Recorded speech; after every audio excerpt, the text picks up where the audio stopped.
RRB NTPC में जो 30 questions आते हैं मैथ से, उसमें से 20 जनरल क्वांट से होते हैं, बाकी 10 questions algebra, trigonometry, geometry, statistics इन सब से होते हैं। इसलिए समझ लीजिए कि क्वांट के इन 20 क्वेश्चंस का क्या महत्व है। आज हम लोग इन 20 क्वेश्चंस का एक पूरा सेट करने वाले हैं। एग्जाम में आपको बहुत मदद मिलेगी, इंग्लिश हिंदी दोनों में है। तो चलिए शुरू करते हैं आज के सेशन की। पहला क्वेश्चन देखिए सामने है आपका। ये क्या है? ये रेशियो एंड प्रोपोर्शन। ये क्या है? n by 38 is equal to 3 by 57। यही है ना? मतलब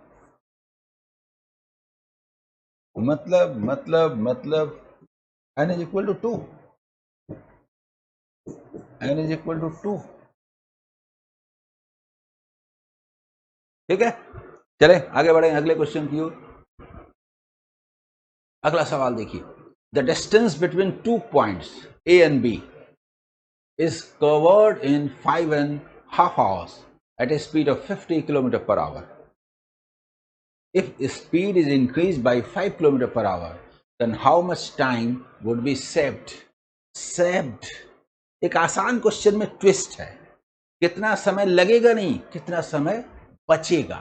यानी पहले 5.5 घंटा लगता था, अभी क्या 5 घंटा लगेगा, 4.5 लगेगा, 4 घंटा लगेगा। कितना सेविंग होगा, है ना? तो जहां तक डिस्टेंस का सवाल है, देखिए जरा, देखिए डिस्टेंस का जहां तक सवाल है, दूरी का जहां तक सवाल है, 5.5 आवर्स, 11 आवर्स में 50 किलोमीटर पर आवर के रेट से क्या रेट होगा? क्या डिस्टेंस होगा बताइए, क्या डिस्टेंस होगा बताइए।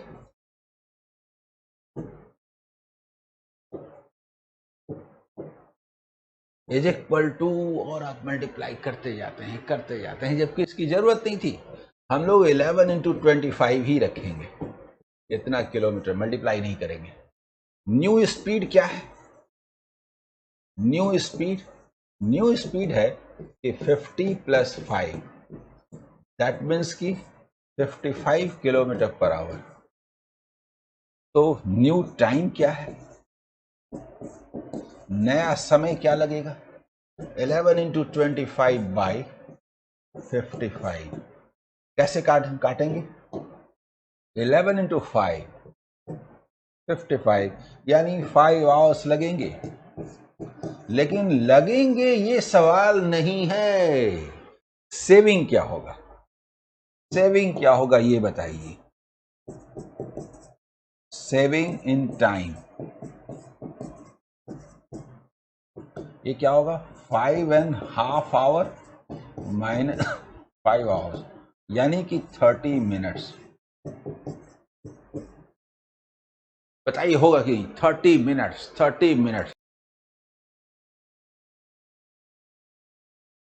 है ना? एक बढ़िया क्वेश्चन। अगला सवाल।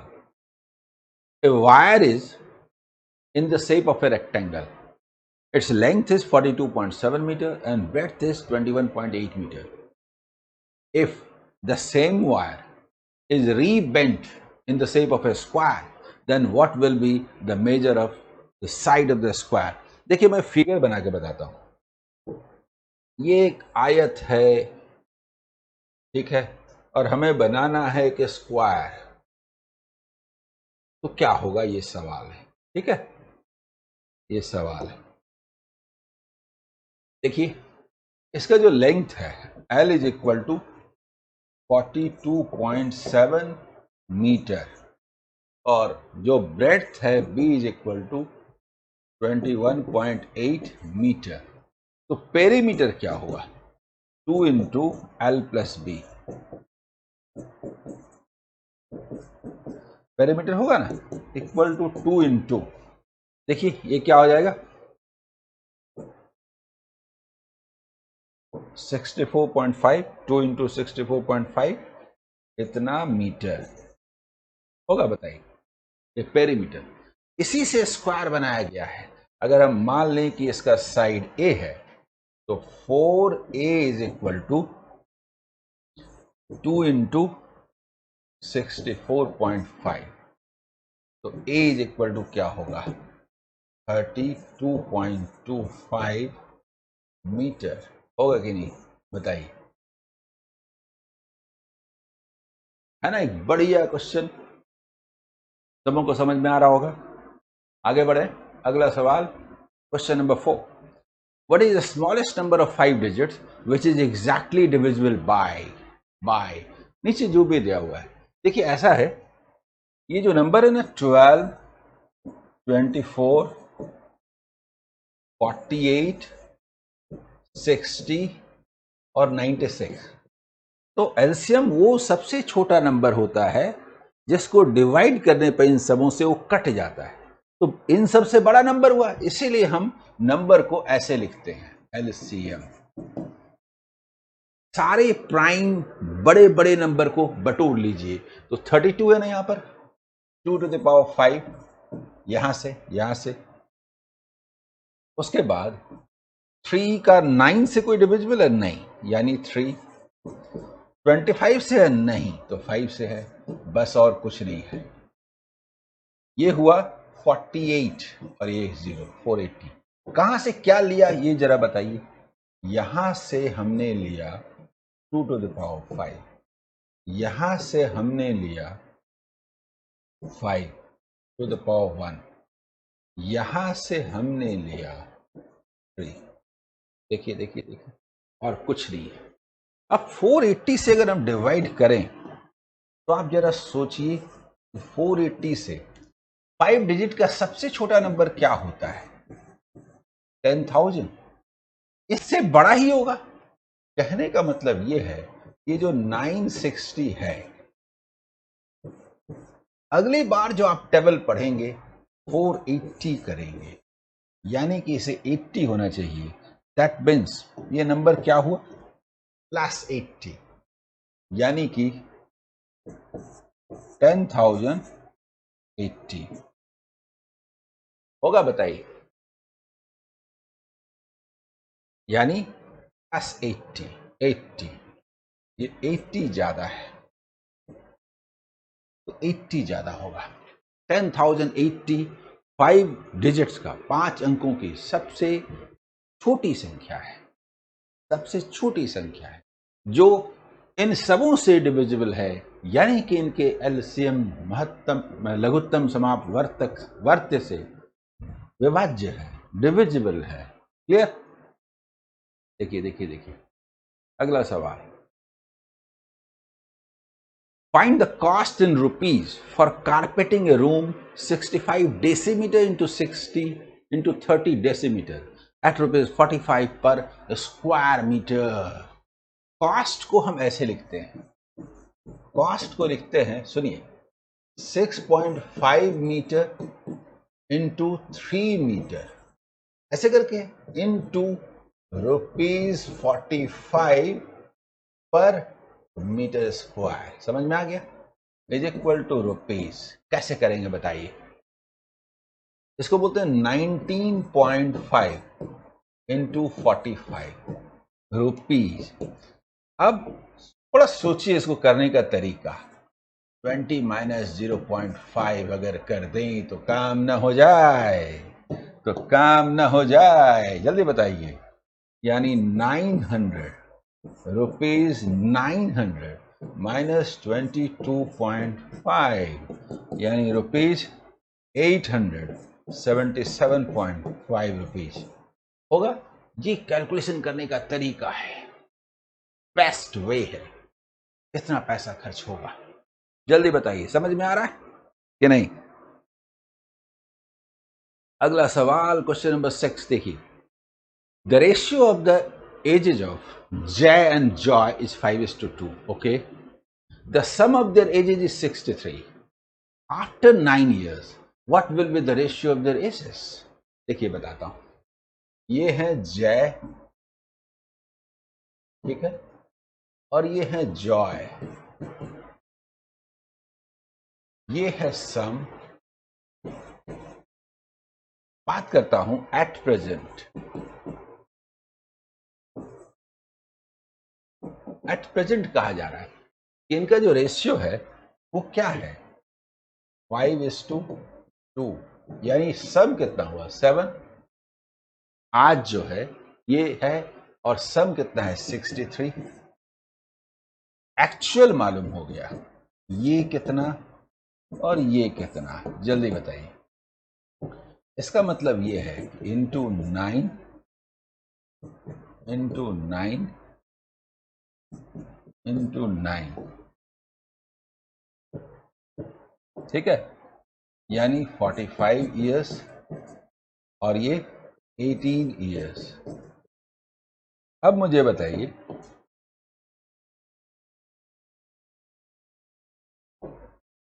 देखिए, अब मुझे बताइए, ये पूछा जा रहा है कि आफ्टर 9 ईयर्स हेंस, +9 होगा ना, +9 होगा ना, इसका मतलब 54 ईयर्स, और ये कितना होगा 27 ईयर्स। दैट मीन्स कि 2:1। जल्दी बताइए ये होगा कि नहीं।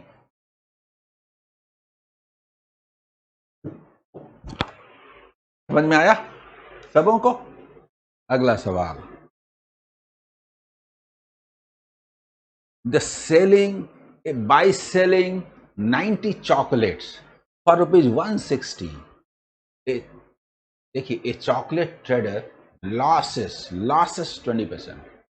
How many chocolates should he sell for ₹96 to make a profit of 20%? एक जबरदस्त क्वेश्चन है और मैं चाहता हूं एक जबरदस्त तरीके से बनाया जाए। फ्रैक्शनल मेथड बताता हूं कैसे, कैसे सुनिए। नंबर ऑफ चॉकलेट्स, ठीक है, number of chocolates, price rupees में, और आप जरा गौर कीजिए, हम लोग बात करते हैं सेलिंग प्राइस परसेंट में। अब थोड़ा सोचिए, दिया हुआ क्या है कि 90 चॉकलेट सेल करते हैं, केस 1, केस 1 और केस 2।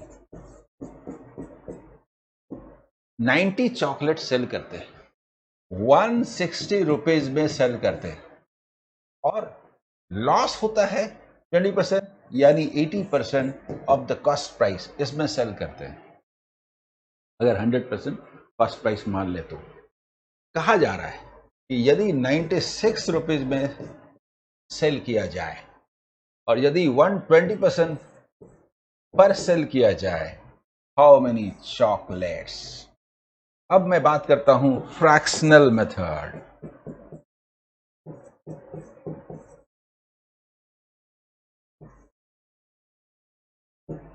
फ्रैक्शनल मेथड से इसको सॉल्व करूंगा। अभी तक मैंने कुछ नहीं किया है, बस क्वेश्चन लिखे हैं।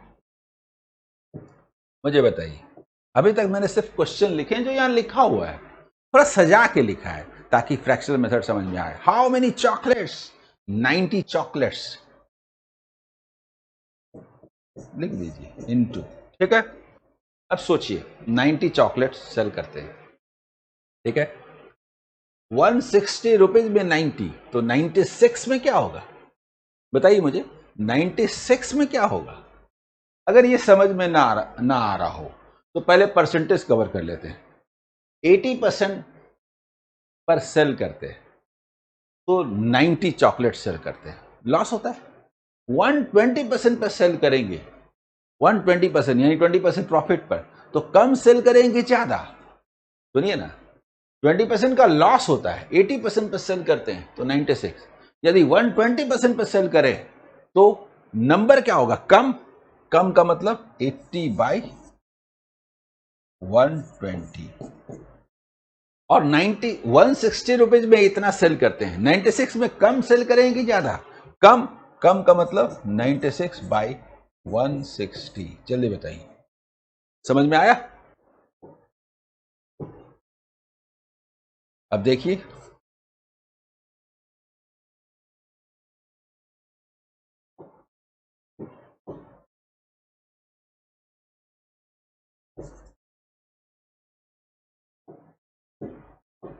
Four into four 16 6।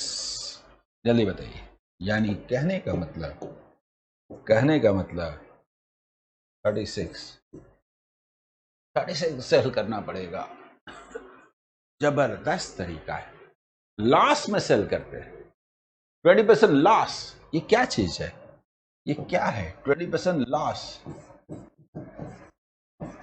तो 96। और यदि 20% प्रॉफिट, जिनको समझने में दिक्कत हो रही, लॉस में सेल करते हैं तो 90 बेचते हैं, प्रॉफिट में सेल करेंगे तो कम बेचना पड़ेगा, तब ना प्रॉफिट होगा। कम का मतलब 80 बाई 120, ज्यादा होता तो 120 बाई 80। 160 में 90 सेल करते हैं, 96 में कम सेल करेंगे ना तो 96 बाई 160। जबरदस्त तरीका है ये फ्रैक्शनल मेथड, इससे अच्छा कोई तरीका नहीं। 1 चॉकलेट का मान करके 1 पेज लगेगा बनाने में। मजा आया कि नहीं इस क्वेश्चन में, सो बताइए। अगला सवाल, the price of 4.5 metre of cloth is 60 and 3/4 rupees. Find the cost per metre. ये तो एकदम आसान है, रेट निकालना है। देखिए, रेट निकालना है। रेट का मतलब रेट निकालना है। तो 60 and 3/4 रुपीज बाय 4.5 मीटर,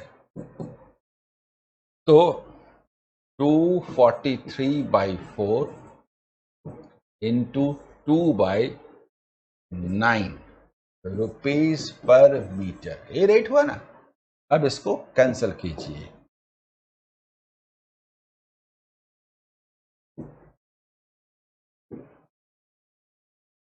क्या आया बताइए? Is equal to 13.5 rupees per metre. ये रेट है। क्लियर? समझ में आया? बताइए। अगला सवाल, question number 9। The product of 2 consecutive odd numbers is 399। मतलब 2 लगातार विषम संख्याओं का गुणनफल 399 है। Find the least of them. बताइए मैं इसको कैसे बताऊं? 2 तरीके से बात करूंगा, एक जो जबरदस्त तरीका है और दूसरा चलिए मान करके एक्स मान के।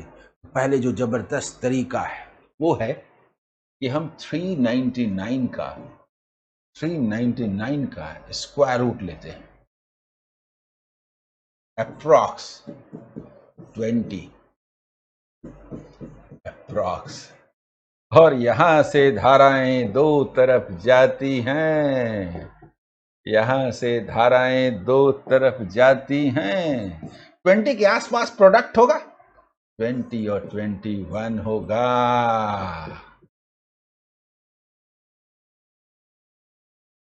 बताइए कैसा लगा ये तरीका, कैसा लगा?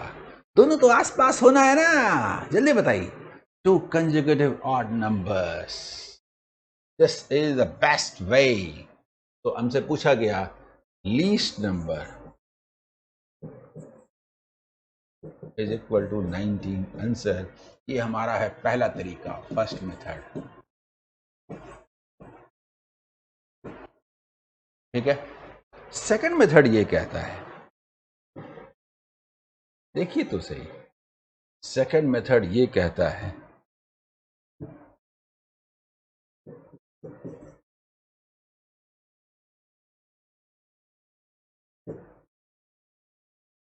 ये 2 नंबर्स हैं,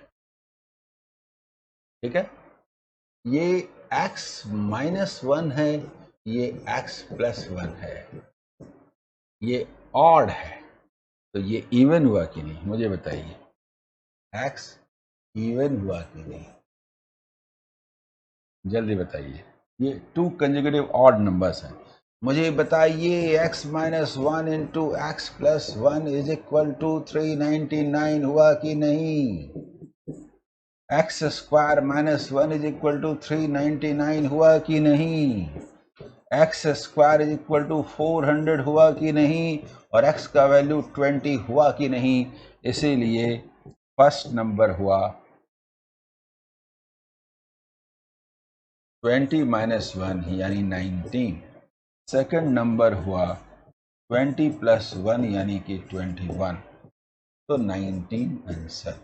एक्चुअली तरीके से बनाने का जो मेथड है वो ये है, लेकिन ये ऑब्जेक्टिव एग्जाम है जी। ऑब्जेक्टिव एग्जाम अलग ही तरीके से बनाए जाते हैं और ये उसका बेस्ट मेथड है। जल्दी बताइए, समझ में आया? आगे बढ़े, अगला सवाल। नेक्स्ट क्वेश्चन देखिए, cost price of 25 chairs is equal to the selling price of 20 chairs. बनाते तो हैं लेकिन मैं इसको आपको तरीके से बताता हूं। देखिए, cost price of 25 chairs is equal to selling price of 20 chairs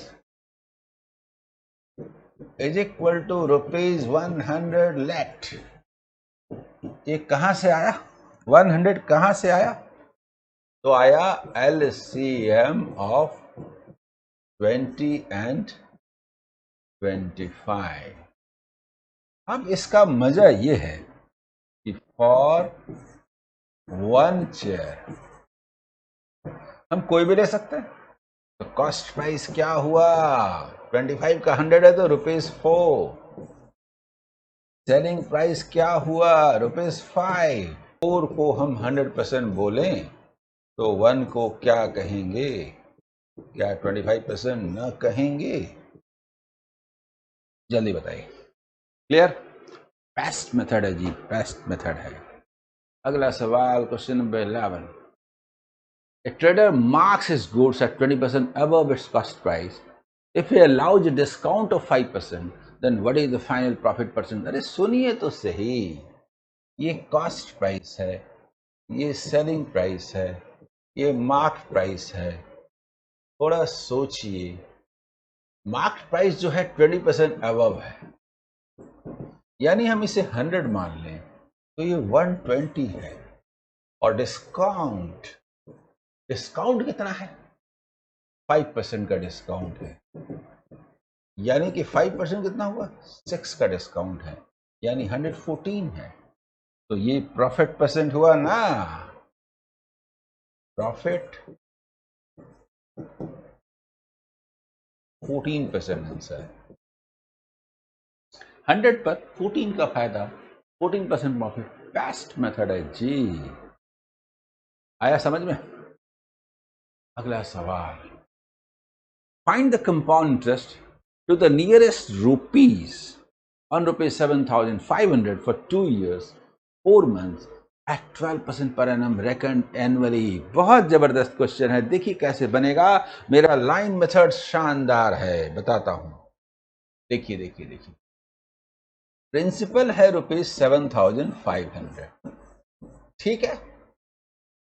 ये 1 ईयर, 2 ईयर और इसके बाद 1/4 ईयर। देखिए 4 मंथ्स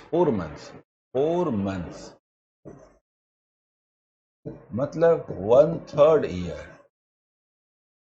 मतलब 4%। ये है 12%, ये है 12% 1 ईयर के लिए, और ये 4% 1/3 ईयर। 4 ही महीने के बाद जाएंगे। पूरे साल भर का ना 12% है, 4 महीने का कितना? 4%।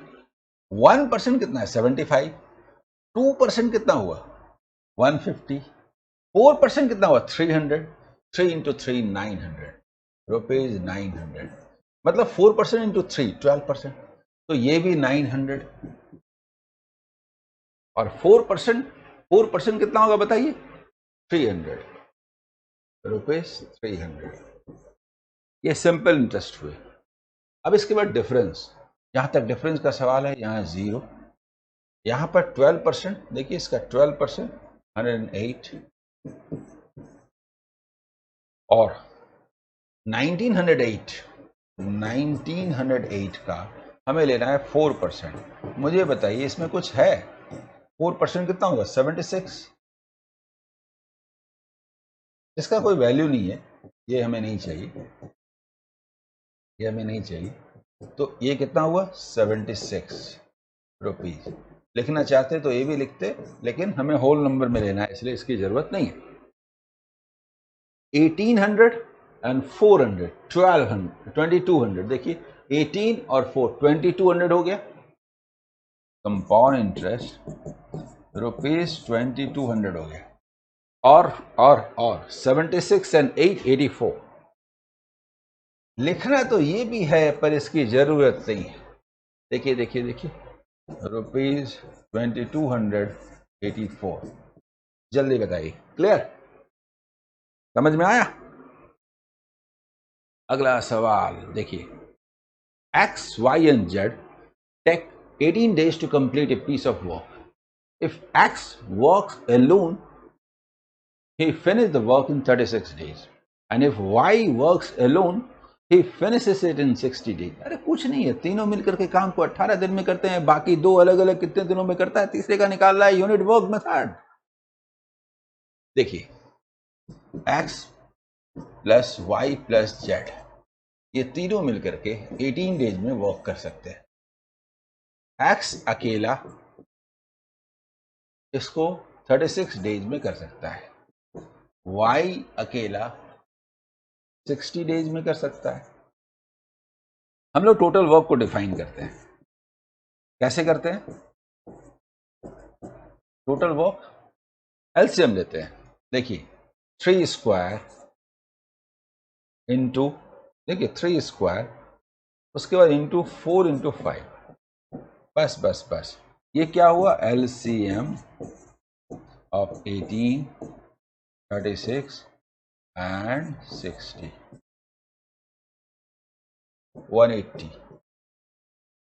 180 यूनिट्स हमने माना, ये टोटल वर्क।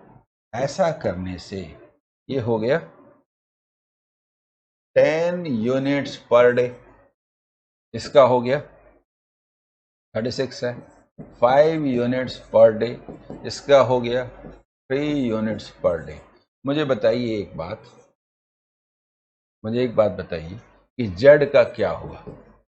10 में से लेस कर दीजिए, 5 प्लस 3, इतना units per day. That means कि 2 यूनिट्स पर डे के हिसाब से कितना काम करना है?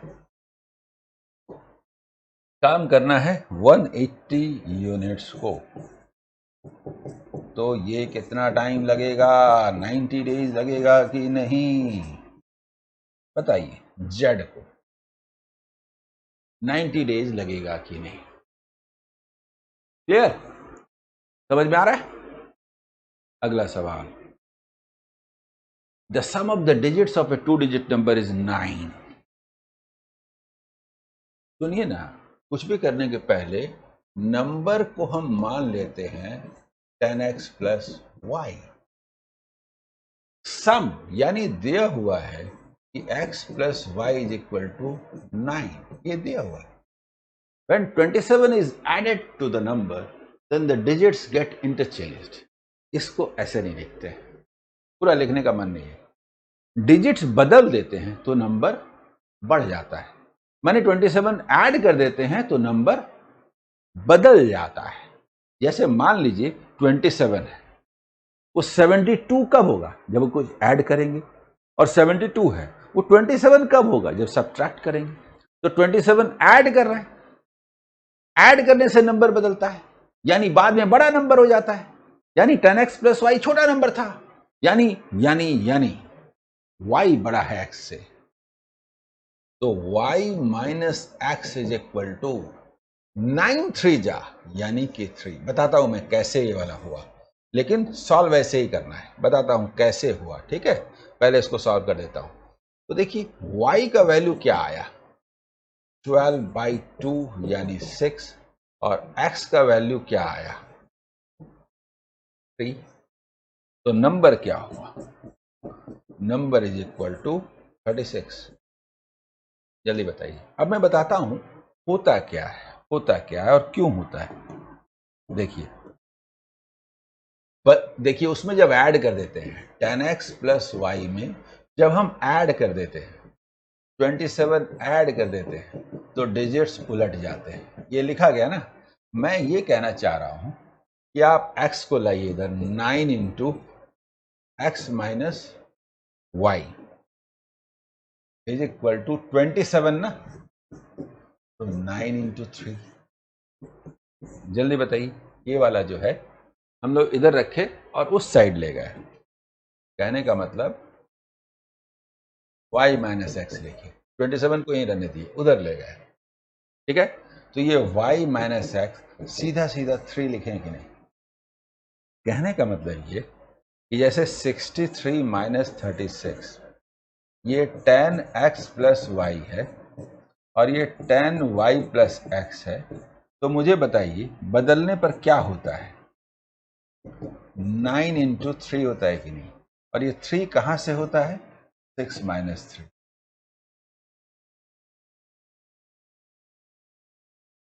यही 27 है। इसी को हमने 27 जो डिफरेंस है ना उसको 9 into 3 the difference between the digits direct लेते हैं। मेरे ख्याल से अब सबों को समझ में आ गया होगा। बताइए आया या नहीं। ठीक है, आइए आगे बढ़ते हैं। अगला सवाल, 6 कारपेंटर्स मेक 96 विंडोज। देखिए 6 जो कारपेंटर्स हैं वो 96 विंडोज बनाते हैं 16 डेज में। If 8 carpenters work for 4 days, how many Windows will make. इसको भी हम लोग फ्रैक्शनल मेथड से बनाएंगे। कारपेंटर्स, ठीक है, ये 6 है। विंडोज बने वर्क, ये कितने बनाते हैं, 96। और डेज जो टाइम लगता है वो कितना लगता है, 16 डेज।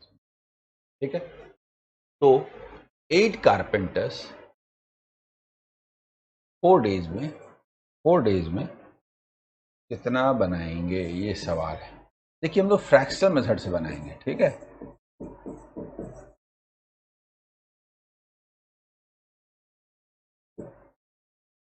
कितने बनेंगे सुनिए। देखिए 96 विंडोज बनते थे, एक एक करके लीजिए। 6 कारपेंटर 96 विंडोज बनाते हैं। कारपेंटर बढ़ गए तो ज्यादा विंडो बनेगी, कम, ज्यादा, ज्यादा का मतलब 8/6, कम होता तो 6/8। 16 डेज में 96 विंडोज बनते थे। 4 डेज में मतलब समय कम लगे। 16 दिन में बनता हो 96, तो 4 दिन में कम है ना बनेगा। कम का मतलब 4/16। जल्दी बोलिए आप क्या देख रहे हैं, 16 छक 96। जल्दी बताइए कितना बढ़िया क्वेश्चन है। 32 विंडोज बनेंगे। क्लियर। अगला सवाल, a factory produced 18 lakhs 58,509 cassettes in the month of January, 7,623 more cassettes in the month of February, and owing to short supply of electricity produced 25,838 less cassettes in March than in February। थोड़ा be alert. और ये calculation वाला subject. देखिए बताता हूं,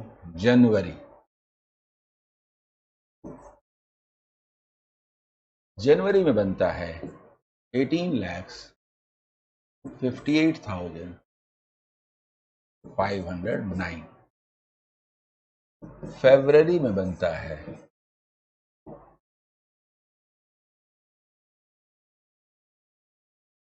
देखिए फरवरी में बनता है 18,58,509 प्लस 7623। जल्दी बताइए। और मार्च में बनता है, इसमें जितना बना यानी 18,58,000 509 प्लस जितना बना था 7623, उससे कम, पिछले से कम 25,000, देखिए 838, ऐसे करके ये टोटल होता है।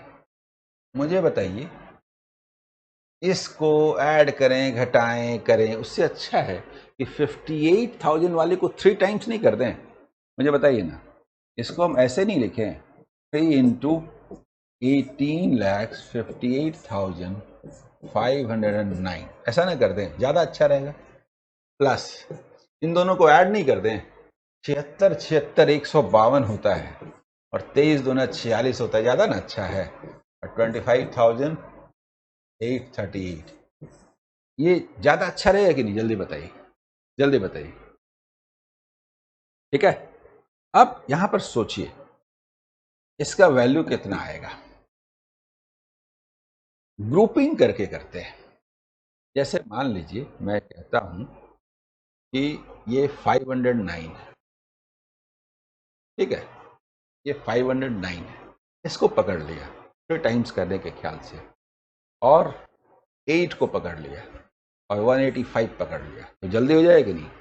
ये 1527 होता है, तो 27 होता है, 1527 होता है, लिख देते हैं, यहां तक तो यही रहेगा। 24 एक 25 होता है, 2 बचा, और ये 600 से 45 कम 555, और इधर 2 557, ऐसे लिखें, ज्यादा अच्छा है। जल्दी बोलिए बोलिए बोलिए।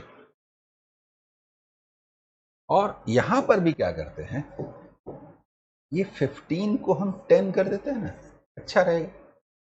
जल्दी बताइए कैसे करते हैं, वो समझिए पहले कैसे करते हैं हम लोग। 800 को हटाना है, 800 को, तो 200 देखिए, और 600, तो 500 हटा देते हैं, 100 घटाना बाकी रहा, यानी ये वाला रहा। जल्दी बताइए, जल्दी बताइए, जल्दी बताइए। 38 हटाना है, मतलब इसको लेस करना था, इसलिए यहां पर रह गया। 46 है, सोचिए पहले, 38, ठीक है, तो ये क्लियर, तो यहां 8 बच गए, 38 हटा दिए, 38 है तो 8 यहां पर ऐड हो गया, बस बस बस। ये 10 भी यहां से हटा दिया, 65 हो गया। मुझे बताइए ये पूरा कैलकुलेशन क्या होता है? 100 से लेस करना है, यानी कि ये पूरा होता है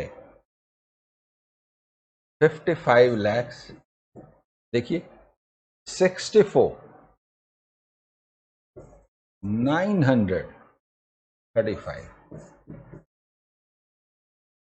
55 lakhs 64 935। कैलकुलेशन का मेथड, इसमें बस कैलकुलेशन चाहता था कि वो आपको करने के लिए आता है या नहीं। ठीक है, अगला सवाल। Sanjay and Jacob start running in opposite directions from the same point at speeds 7 meter per second and 5 meter per second, and after 42 minutes how far would they be from each other? मतलब कुछ ऐसा बनता है, इस point से जाना शुरू करते हैं, ठीक है, इस पॉइंट से जाना शुरू करते हैं, एक इधर और दूसरा इधर। तो आपको बताना है, एक है 7 मीटर पर सेकेंड और दूसरा है 5 मीटर पर सेकेंड। तो डिस्टेंस जो होगा, डिस्टेंस क्या होगा? 42 मिनट्स इनको भी लगता है, 42 मिनट्स इनको भी लगता है, एक ही समय में।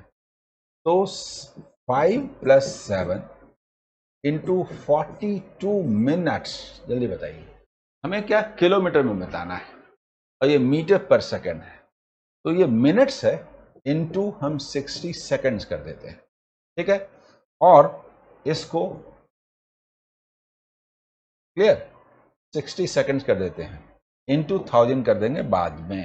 जल्दी बताइए। ये 12 है, 12 6 72 बोले, ठीक है, गुना 42 बोले, इतना मीटर, इतना मीटर। ऐसे करें, ऐसे भी कर सकते हैं आप। अब देखिए, अगर ये आया,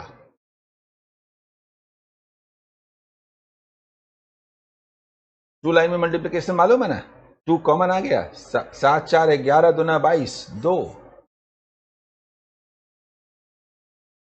जल्दी बताइए, इतना मीटर हुआ यानी कि इतना किलोमीटर हुआ, 30.24 किलोमीटर, ठीक है, क्लियर। अगला सवाल, find the difference between compound interest and simple interest on ₹5,000 for 2 years at 8% per annum payable annually। एक आसान क्वेश्चन लग रहा है कि नहीं, मुझे बताइए, ये आसान लग रहा है कि नहीं? आपको करना क्या है इसमें, प्रिंसिपल दिया हुआ है ₹5,000, ठीक है, 2 इयर्स में बात हो रही है, रेट जो है वो 8% पर एनम है, एनुअली लेना है, डिफरेंस की बात करनी है। जल्दी बताइए, तो 8% कितना होता है, ₹400, और इसका 8% ₹32 आंसर, और कुछ करना ही नहीं था, इसको लिखने की क्या जरूरत है, जल्दी बताइए। This is difference between CI and SI after 2 years means second year, first year तो डिफरेंस 0 होता है, यहां तो कुछ होता ही नहीं, ठीक है ना। Next question, Abdul prepared 42 liters of medicine and filled it in bottles of 280 milliliter each। सुनिए, how many such bottles would be required, मतलब 42 liters, देखिए number of bottles is equal to क्या होगा, 42 into 1000 millilitre by 280 millilitre per bottle, बस number of bottle. अब आप इसको cancel कीजिए, देखिए 42 है ना, इसको क्या करें, 7 से 14 से काटते हैं, काटें, और फिर 50, यानी कहने का मतलब 150 बॉटल्स की जरूरत होगी, ठीक है। और अब अंतिम क्वेश्चन आज का, the LCM of 2 consecutive even numbers is 144, find the number. थोड़ा गौर कीजिए, 2 कंसेक्यूटिव इवन नंबर, जैसे 4 होता है 6 होता है, जैसे मान लीजिए कि 2x है और 2x प्लस 1 है, 2 कंसेक्यूटिव इवन नंबर, तो एलसीएम क्या हुआ, एलसीएम हुआ 2 इंटू एक्स प्लस 1, और ये है 144। मुझे बताइए ये क्या होगा, मुझे बताइए कि ये कंसेक्यूटिव है तो इसका मतलब 8 इंटू 9 ना होगा, x इज इक्वल टू 8 ना होगा, इसका मतलब 2 इंटू 8 यानी 16 ना होगा, ये 18 ना होगा, क्या पूछा है, therefore 16 and 18 आर आंसर। ये बेस्ट वे है, सबसे अच्छा तरीका है इस तरह के क्वेश्चन को सॉल्व करने का। बोलिए आज के सेशन में कितना मजा आया। मैं लगातार सारे ही क्वेश्चन सॉल्व करने जा रहा हूं, एडवांस मैथ भी, लेकिन क्वांट के क्वेश्चन को मैं इसी तरह से 20 क्वेश्चन करके लाऊं एक ईयर का, और ट्रिग्नोमेट्री के 5 इयर्स के कलेक्ट करके 10-12 क्वेश्चन, अलजेब्रा के 5 इयर्स के या 5 शिफ्ट्स के कलेक्ट करके 10-12 क्वेश्चन, तो एक अच्छी खासी आपकी तैयारी हो जाएगी। मैं हर कदम पर आपके साथ हूं। Okay, all the best, bye.